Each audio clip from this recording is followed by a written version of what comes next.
Tonight we have breaking news as we come on the air. The stunning death of an actor from The Cosby Show, Malcolm Jamal Warner, who played Theo Huxtable, swept away by a strong current. The new information as we begin tonight, authorities say the actor drowned reportedly while on vacation with his family in Costa Rica. He was swimming when they say he got caught up in a current and was pulled deeper out to sea. Tonight, the tributes now pouring in. Also tonight, the Delta passenger jet and the close call with a U.S. Air Force B-52 bomber. The Delta pilot saying he was forced to make a sudden hard turn.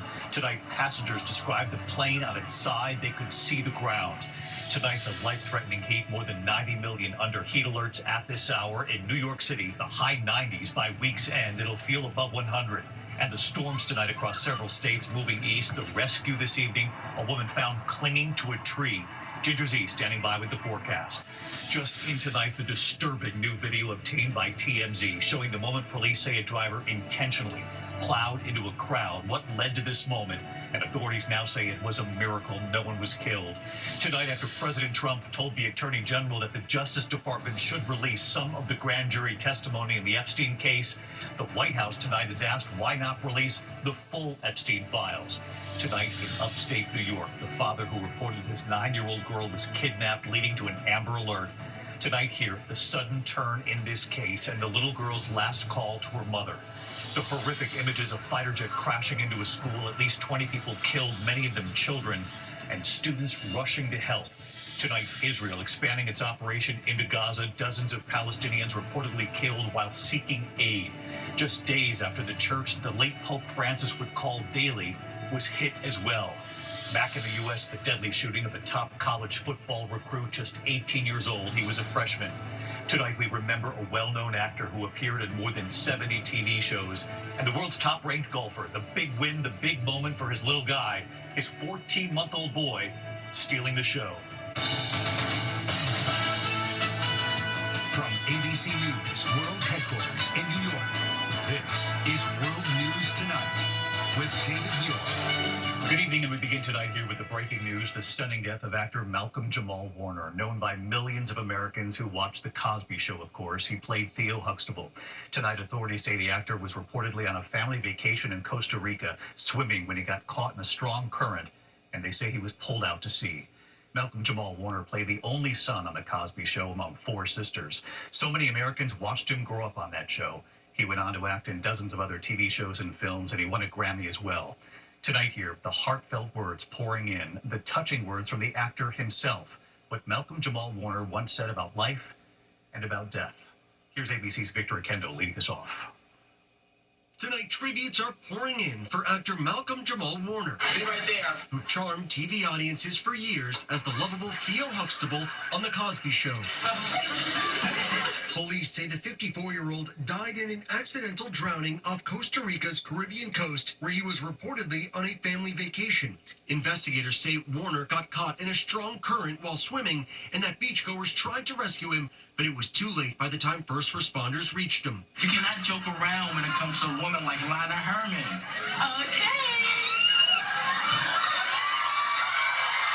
For all 8 seasons, Warner made America laugh as the only son in a house with 4 daughters. Hi, Theo.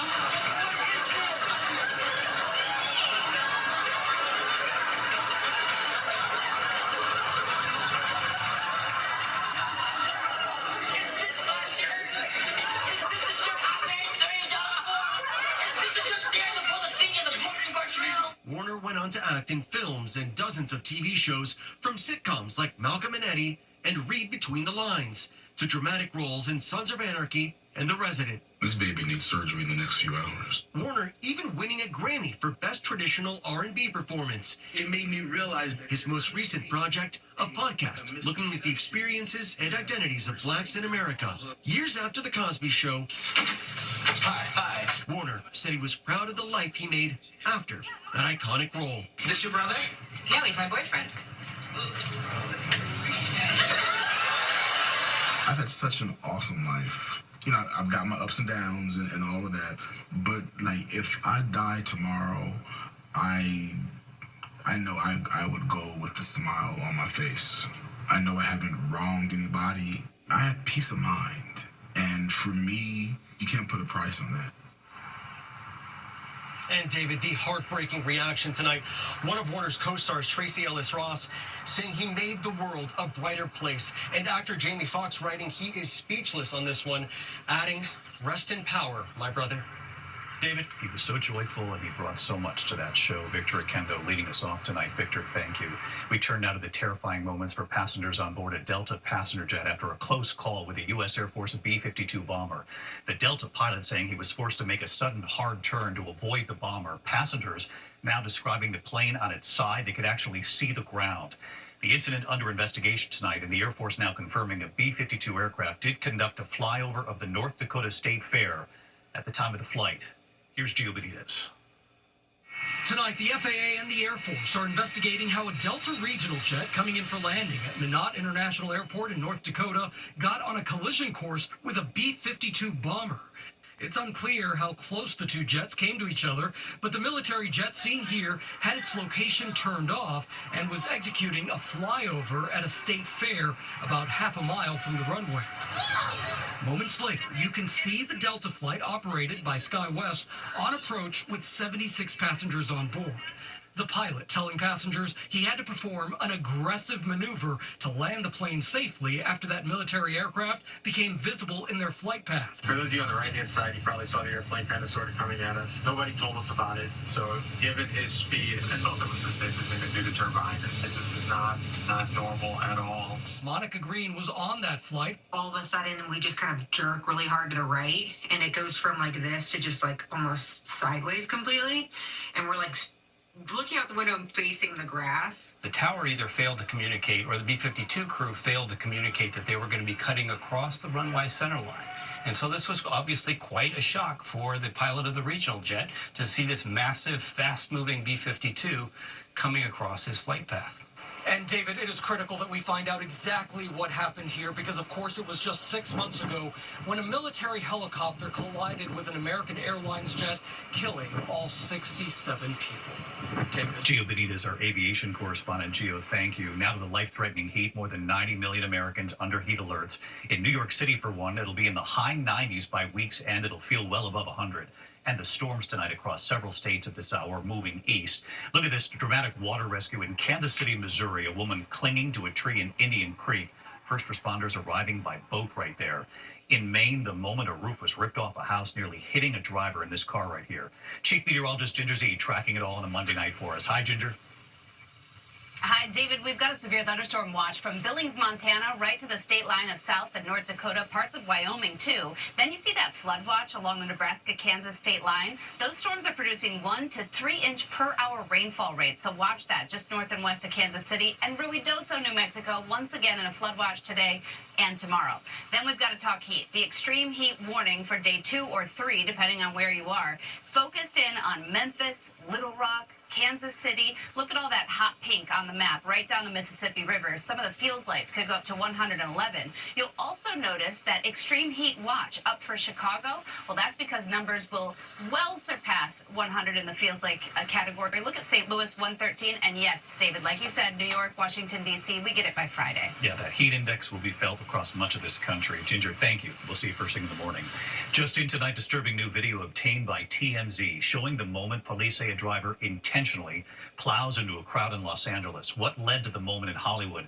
And authorities say it was a miracle. No one was killed. Here's our chief national correspondent, Matt Gutman, in L.A., I should say, with the video tonight and a warning. It is disturbing. Tonight, that horrifying video showing multiple angles of the moment a man drove his car into a crowd outside a club in Hollywood, California. The horror unfolding at around 2 a.m. Saturday morning with dozens of people standing outside the venue.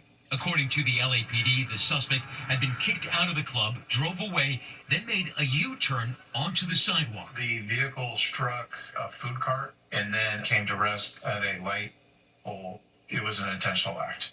At least 30 people were hurt. Bystanders then pulling the driver out of the car, beating him, and one of them even shooting the suspect before fleeing on foot, according to police. Police then releasing this photo of that suspect. They have also identified the man they say rammed the nightclub as 29-year-old Fernando Ramirez, who was taken to the hospital to treat his gunshot wound and then booked on suspicion of assault with a deadly weapon. And David, if that suspect is charged and convicted on multiple counts of assault with a deadly weapon, he could face dozens of years in prison. As for the victims, David, thankfully, all of them are expected to recover. Yeah, that is a miracle. Matt Gutman tonight. Thank you. Tonight, the Jeffrey Epstein files, and after President Trump told the Attorney General the Justice Department should release some of the grand jury testimony in the Epstein case, the White House has asked why not release the full Epstein files. Here's Mary Bruce. President Trump was out of sight today, but appears eager to change the subject from sex offender Jeffrey Epstein, firing off a flurry of posts on social media on a wide range of topics. The president has ordered the Justice Department to ask the courts to release grand jury testimony in the case, but he's stopped short of telling DOJ to release the full Epstein files as promised. Why hasn't the president just ordered the FBI to release the full Epstein files, just get it all out there? The president has said if the Department of Justice and the FBI want to move forward with releasing any further credible evidence, they should do so. As to why they have or have not or will, you should ask the FBI. But does he still anticipate releasing more information, Caroline? It's up to the Attorney General. Trump and some of his top allies like FBI Director Kash Patel and his deputy Dan Bongino spent years stoking shadowy conspiracy theories about Epstein. But now Trump attacking his own supporters for wanting more information. They're stupid people. The president's reversal has amped up scrutiny of his own relationship with Epstein. The two men were friendly for more than a decade, socializing in New York and Palm Beach. In 2002, Trump told New York Magazine, "I've known Jeff for 15 years. Terrific guy. He's a lot of fun to be with. It's even said that he likes beautiful women as much as I do, and many of them are on the younger side. No doubt about it, Jeffrey enjoys his social life." The Wall Street Journal reports that in 2003, Trump allegedly sent Epstein what the paper describes as a, quote, bawdy letter for his 50th birthday. Trump now filing a $10 billion lawsuit against the Journal and its owner, Rupert Murdoch, alleging they falsely claimed that he authored, drew, and signed a letter containing salacious language within a hand-drawn naked woman which was created with a heavy marker, and insisting no authentic letter or drawing exists. ABC News has not independently corroborated the letter. The Journal stands by its reporting. When Epstein was arrested in 2019, Trump said they'd had a falling out and hadn't spoken in 15 years. And now some Democrats are joining Republicans in Congress demanding the files be released. Even Speaker Johnson has said they should come out, but now he says he won't call for a vote on a resolution to back that up, saying the administration, quote, needs to have the space to do what it is doing. David. Mary Bruce live at the White House. Mary, thank you. We turn next here to a horrific case in upstate New York. The father who told police his 9-year-old daughter was abducted in a white van, then leading to an Amber Alert, is now charged himself with her murder. Tonight, hear the daughter's last call to her mother, and here's our chief investigative correspondent, Aaron Katursky.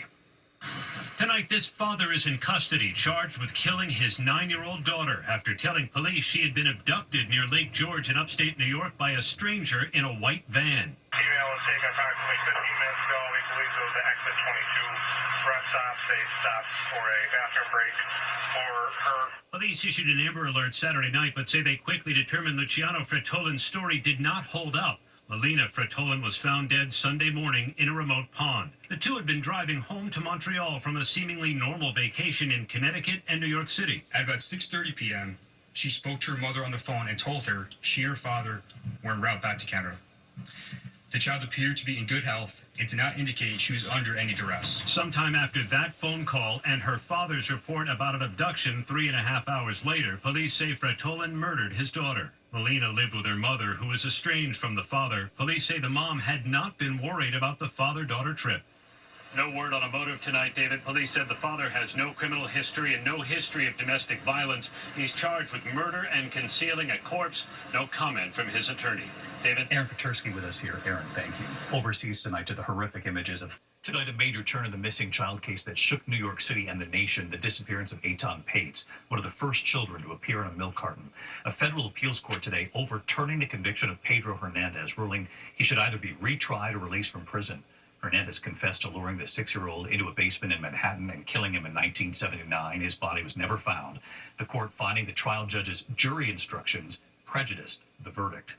Tonight, authorities are searching for the suspects after the deadly shooting of a top college recruit, a football recruit at Ole Miss. Authorities say freshman Corey Adams was shot and killed just 10 minutes after arriving at a party outside Memphis. He was just 18 years old.